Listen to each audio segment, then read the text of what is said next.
So one of the things that I ask all the kind of guests I speak to is, what's the best piece of advice you've ever had? I would say this went from, it would come from my dad, this, and it would have been along the lines of, you're going to have to work hard for things because no one's going to give you anything. It's true. So, and that's what I've always done. You know, I've looked to work hard at whatever I've done and put effort in. And it's the same across what I ask of everybody in this business as well.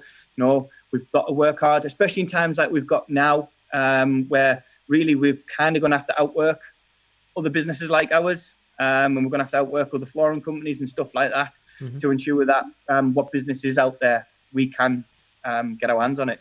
One of the things I'm doing with some of my other companies is with, we're going back and shaking the tree. So it's actually going back for all the customers in the past 2 years, stuff you might have attended for, but you haven't heard back on, and actually going through and ringing them all. And just, it's doing anything you can for the low hanging fruits, just to kind of shore it up. I've got an interesting question on the hard work kind of question. And actually, in some ways, do you think the major driver between when businesses succeed or fail, not in every case, but in a lot of cases, is hard work? Because I'll context that, just because for me, it's where a lot of the people that I meet, and these aren't people at your business level, but people that are kind of more mine, where they've started and they might not be making as much same money as they want. And it's that balance of where I'll ask them, so actually, how many sales approaches have you made?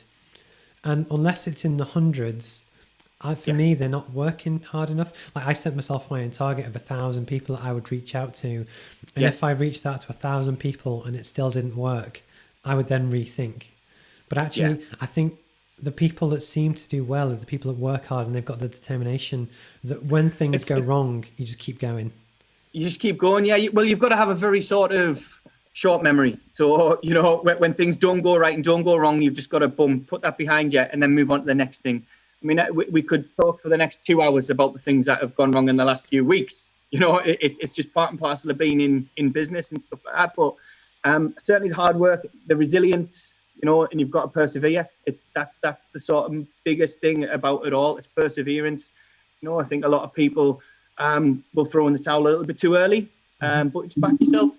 You know, back yourself, because you know, if one thing doesn't work out, there's always something else that you can do from it and learn from it. If you were to give advice to your younger self, and you can pick whatever age you want, what would it be?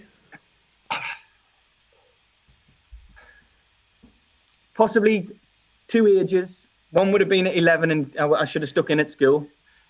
And gone on and been like a doctor or an accountant or something, or a solicitor. They seem to charge really good money.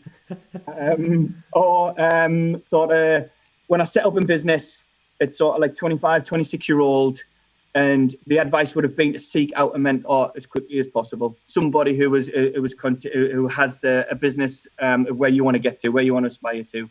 Because to this day, you know, I still don't have that person, and that's why I continue to make mistakes and learn from them on a daily basis.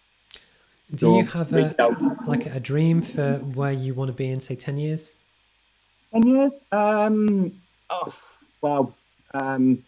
Obviously, certainly have that business that's employing 1,000 people. You know, we'd like to get the business to that point where we're established nationally.